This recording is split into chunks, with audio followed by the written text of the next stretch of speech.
ton jardin. Bienvenue à l'Académie 3 tonnes. Nous allons explorer ensemble dans cet enseignement la permaculture. Dans cette partie, nous allons voir amender la terre pour corriger le sol. La permaculture cherche à créer les meilleures conditions pour que les plantes puissent faire leurs réactions chimiques avec ce que l'on trouve déjà dans le jardin.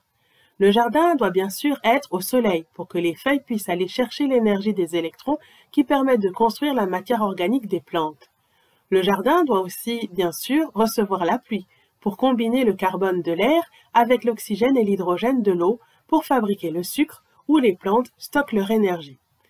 Mais si le sol du jardin est trop sableux, l'eau de la pluie s'enfonce profondément et ne reste pas pour alimenter les racines. Il faut ajouter, pour ralentir l'écoulement de l'eau, de l'argile, de la roche très fine que l'on utilise pour fabriquer les amphores. Mais quand le sol du jardin a déjà trop d'argile, l'eau ne rentre pas du tout dans la terre.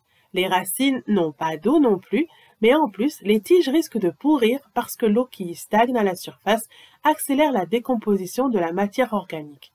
Il faut alors ajouter du sable dans l'argile. Par ailleurs, le sol peut avoir tendance à être acide, piqué comme du citron, et va laisser partir les molécules avec l'eau parce que les molécules acides rejettent les autres molécules. Il faut ajouter un peu de cendre. Le sol peut avoir tendance à être alcalin, brûlé comme de la cendre. Ces molécules alcalines attirent tellement les molécules à elles que les racines ne pourront pas les prendre. Il faut lui ajouter du soufre ou des déchets de fruits.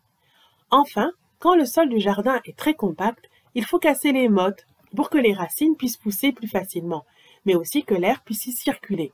L'air contient beaucoup d'azote que certaines plantes, comme les arachides et les niébés, savent capter et apporter aux racines des autres plantes. En permaculture, on apprécie la culture en butte, qui draine l'eau dans les monticules et la laisse stagner dans les creux.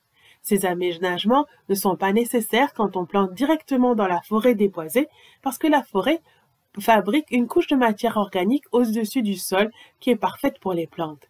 Mais dans les jardins proches des maisons, cette couche a disparu. C'est pour cela qu'il faut préparer le sol pour faciliter la pousse des premières plantes.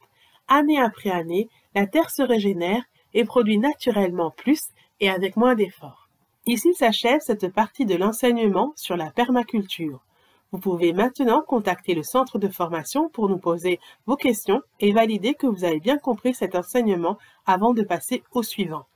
Vous pouvez bien sûr, avant, écouter l'enseignement autant de fois que vous le jugerez nécessaire. 3 tonnes.